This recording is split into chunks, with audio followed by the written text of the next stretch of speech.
record everything for the rest of the class. You need a piece of notebook paper, and I need you to fold it hamburger style.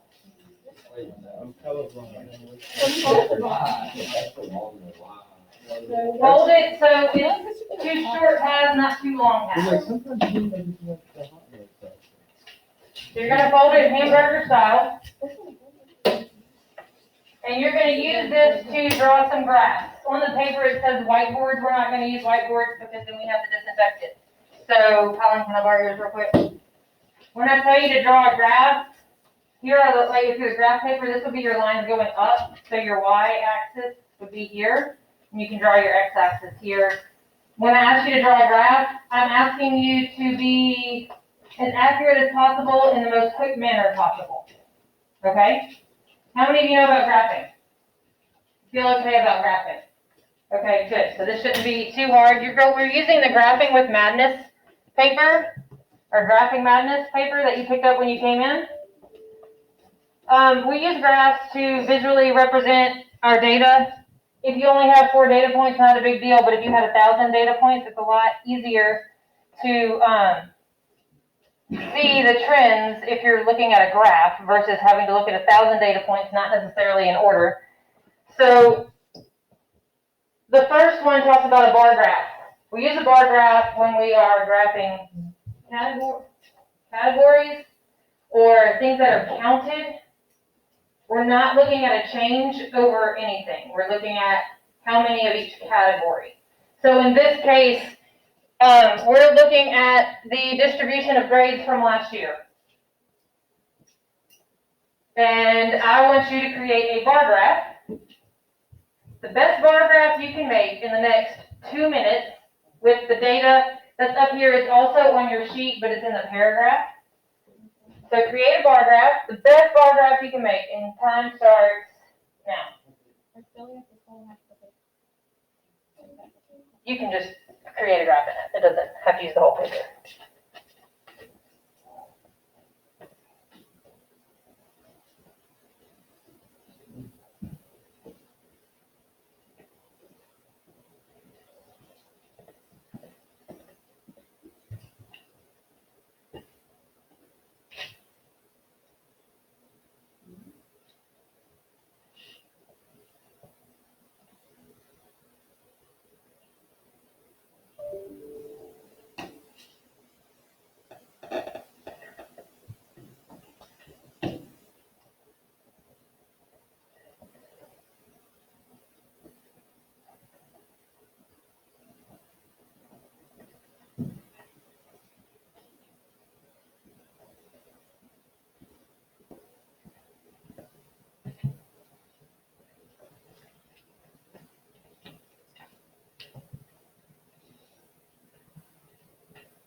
What is detail? It also says it on your paper too. Oh.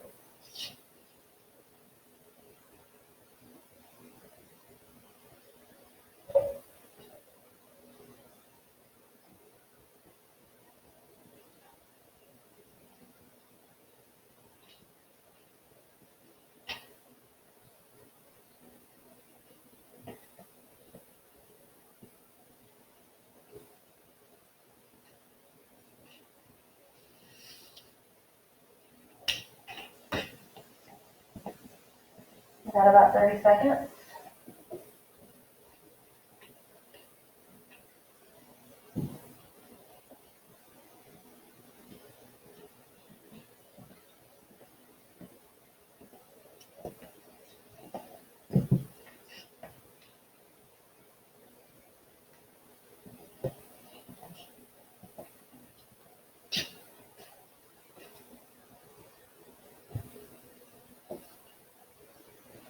All right, pencils down.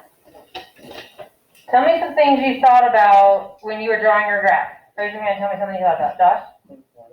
The title. Okay. What else?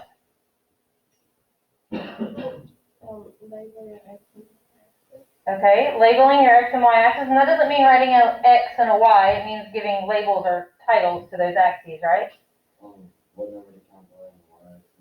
Okay, what number do we count by? What scale do we use on the Y axis? What? I use the count by five. Okay, maybe we counted by fives? Anything else you thought of? Okay, counted by fours. So here's my graph. Does yours look something like that? Looking at this, is it easy to see that the most grades were B's? Where did we see the least? B's. Notice there's a title. Your title should address your independent and dependent variable. Both axes are labeled. Here I have grade, here I have number of students. If you just have A, B, C, D, F, that is not considered a labeled axis. You have to tell me what those letters are. Okay? Here, number of students earning grade, if you just put number of grade or something to that effect, that is fine. The scale has to be even going up. Maybe you counted by fours, fives, twos, ones. I counted by tens, but it has to be even. It can't go 0, 2, 20, 30, 90. It has to be an even scale going up on the y-axis. And here, it's not really a scale on the x-axis, but they are evenly distributed. You don't want to have 4 bars all the way to the left and 1 bar all the way to the right. How many of you would love to be able to create a graph like that instead of having to draw it? You're going to learn how to today. Y'all okay with that? What variable do we put on the x-axis? On the x-axis, you put your independent. What variable do you put on your y-axis? Dependent. You can use dry mix to remember that. Dependent or the responding variable goes on the y-axis. The manipulated or the independent variable goes on the x-axis. Hopefully that's review. Next graph is a line graph. We use a line graph to show change over a range. Change over a range. It could be a range of temperatures. It could be a range of time. It could be a range of pH. But we're showing a change over a range. So use another half of your paper and create a line graph with this data. It is also the same data that is on your paper. It's $70 for 1 hour. Oh, you're right.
about 30 seconds.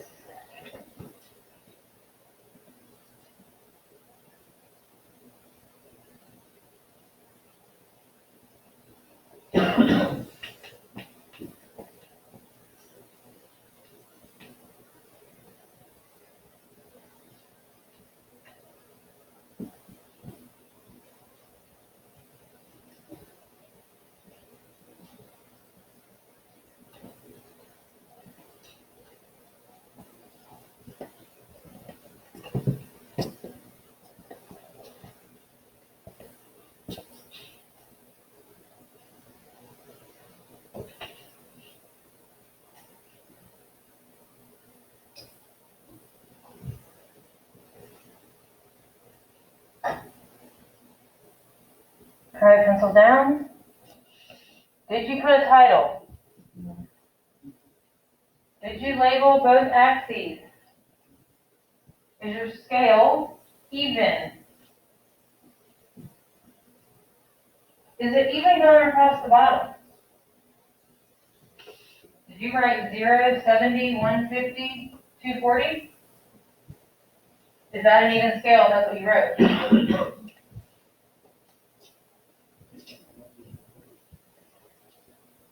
If I go from 0 to 70, what would the next one have to be? 140. 140. And if I went, was it 140, then I would go to what? 210, and then 280. So make sure your scale is, I'm sorry, that's going up the y-axis, so make sure your scale is even and not just using the numbers on there. Scale across the bottom, you could use 0, 1, 2, 3 because it's counting by ones, but just because it gave us these numbers, make sure you're putting an even scale on your y-axis. Which of these is your independent variable? Time. So it goes on the what axis? X. This is your dependent, so it goes on the y-axis. Now I'm going to show you my graph, but it's wrong because I did it with a 7 instead of a 70. So mine doesn't quite look like yours.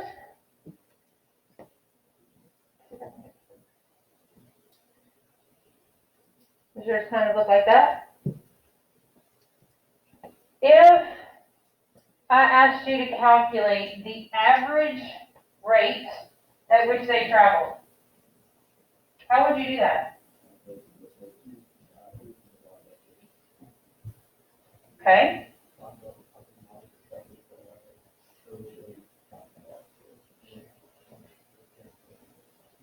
Okay, let's say I want to know the average rate at which they traveled for the first 2 hours of their trip.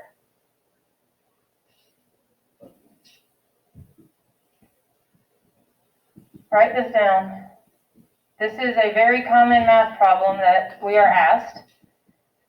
Calculating average rate. What you need to know is rate is something divided by time.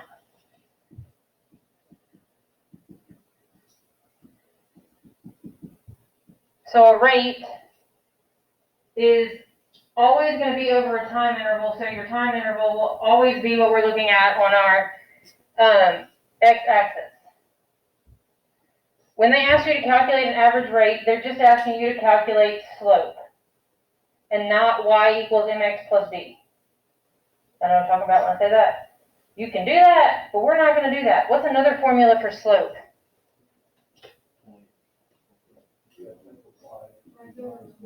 Rise over run, or y2 minus y1 over x2 minus x1. Our x being our time, our y being our dependent variable. So if I want to know the average rate traveled from 0 to 2 hours, 0 and 2 are my x. What are my y's? 0 and 150, right? So y2 minus y1 over x2 minus x1. y2, 150, minus my y1, which is 0, over my x2, which is 2, minus my x1, which is 0, so 150 divided by 2 equals 75, but 75 what? Miles per hour.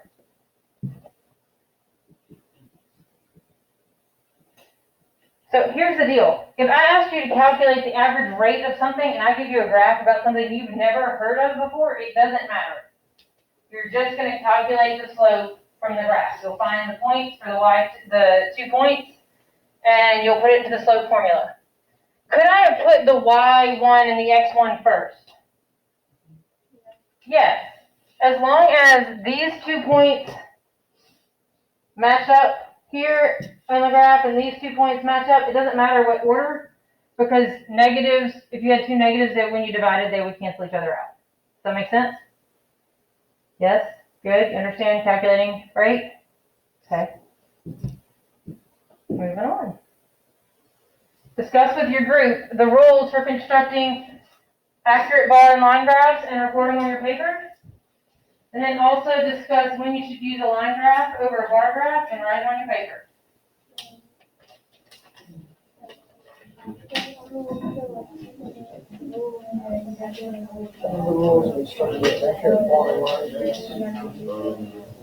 Making sure everything is.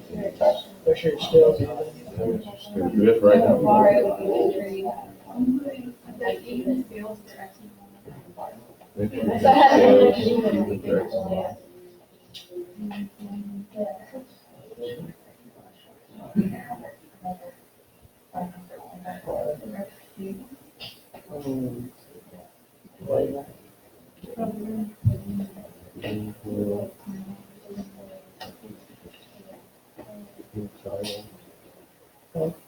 So discuss and report the rules for constructing an accurate bar or line graph.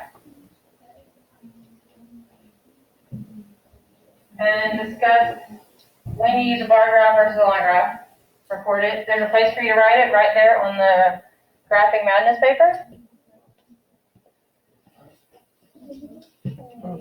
I need to. Make sure you have it.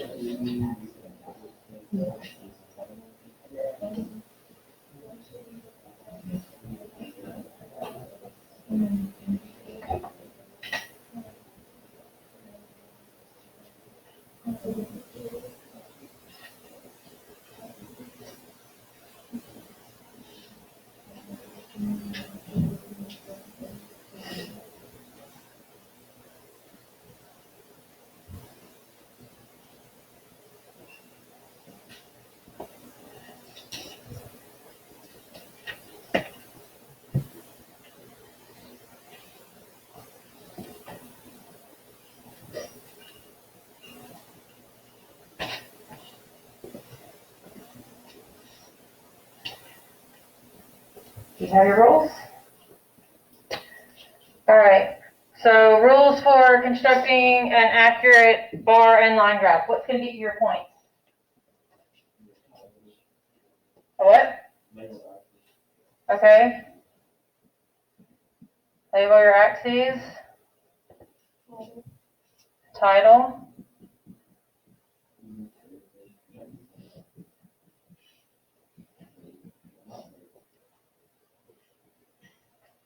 Even scale. Is that what you're talking about, the numbers? Okay. We use the entire graph. Use the entire, or we'll put most of,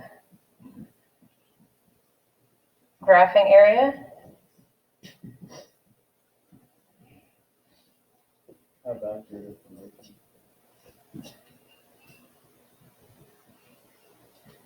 Accurate data. Units.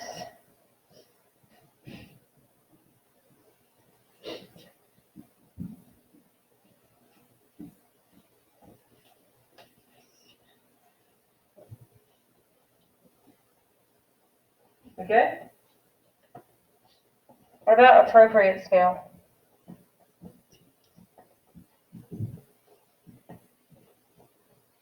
If your y-axis has to go from 0 to 4,000, do you want to count by ones? No, but if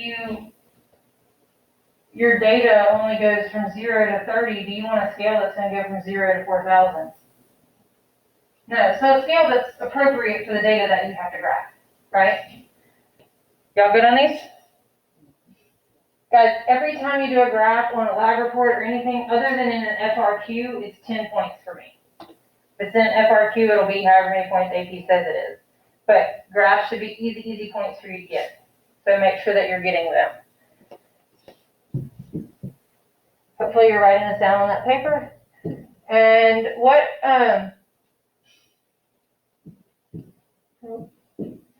when should you use a bar graph versus a line graph?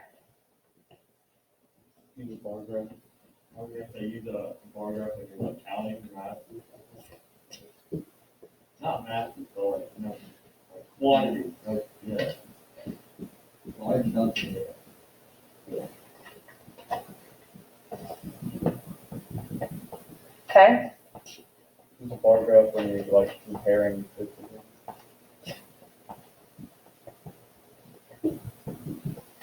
Okay. More like when you improve stuff.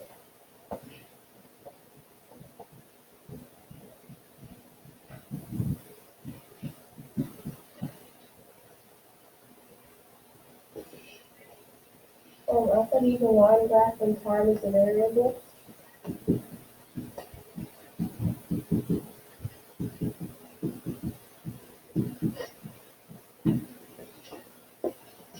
Use a line graph when it's perspective change. Okay. I'm going to put change over a range.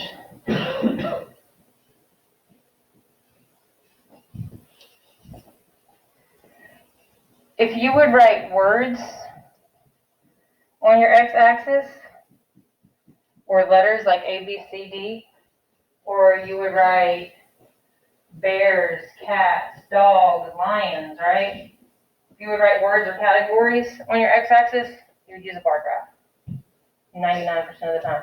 Most of the graphs that we do in AP will be a line graph, but there will be a few that are bar graphs. Y'all feel okay? All right, so flip the page. We're going to talk about error bars. Error bars show standard deviation. They show how much the data deviated from the standard. And we'll learn how to calculate standard deviation tomorrow. But the standard is the average, right? And we're looking at the data and how much did it deviate from that average or the mean. And based on how much it deviates, we can create error bars.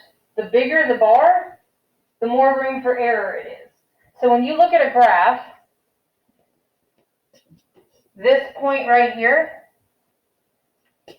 says that it could actually be anywhere from here to there.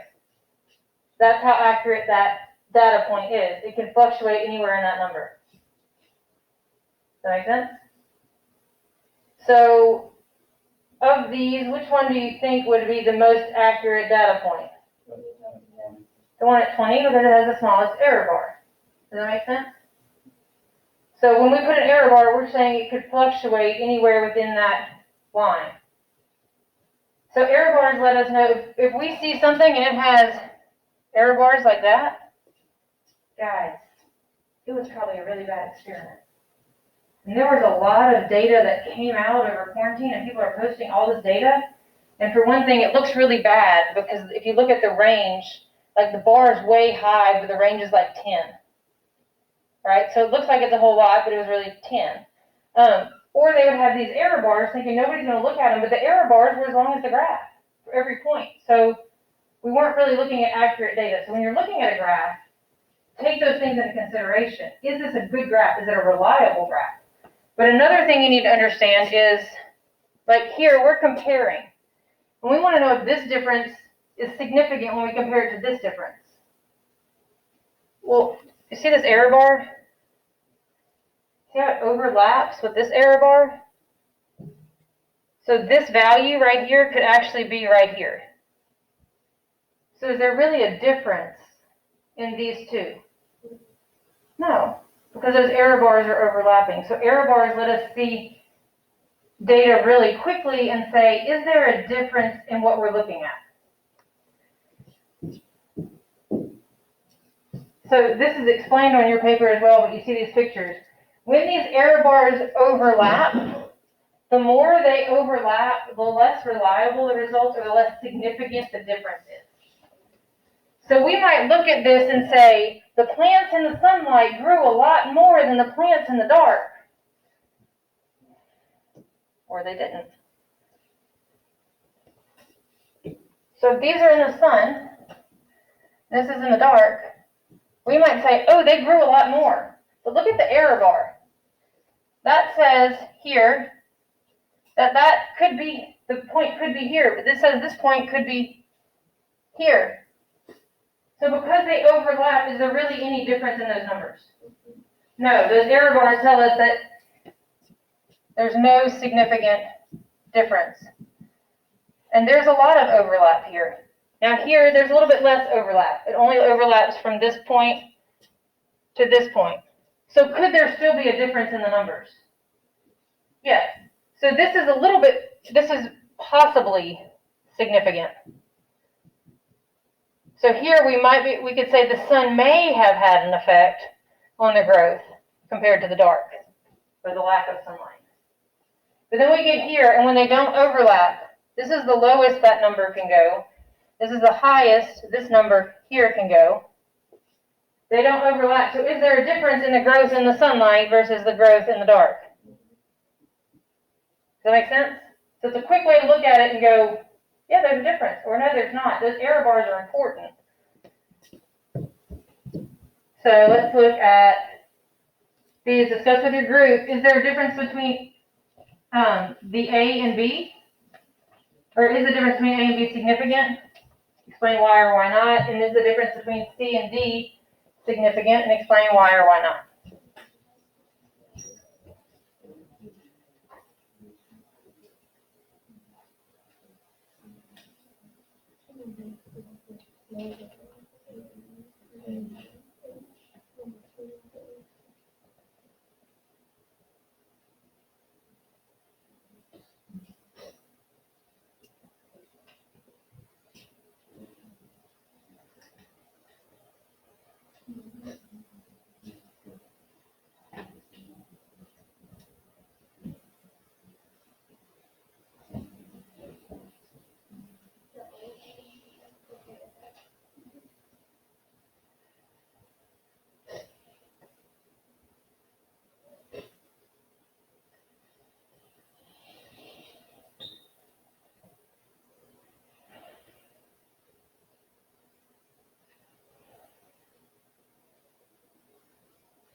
So what do we think? A and B, is the difference significant?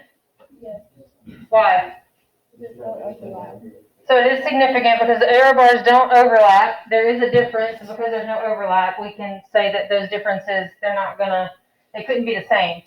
C and D, is it significant? No, because there's overlap. There's quite a bit of overlap, right? So there's not really a significant difference. Could there be a difference? There could be. If this part of the error bar was more accurate, more of an accurate prediction, there could be a difference, but there's not a high likelihood because there's a good amount of overlap. What about D and E? That could be the same. D and E, is there any significant difference? Okay, there could be, but does this one completely overlap with that one? So we're going to say there's probably not any significant difference there. Does that make sense?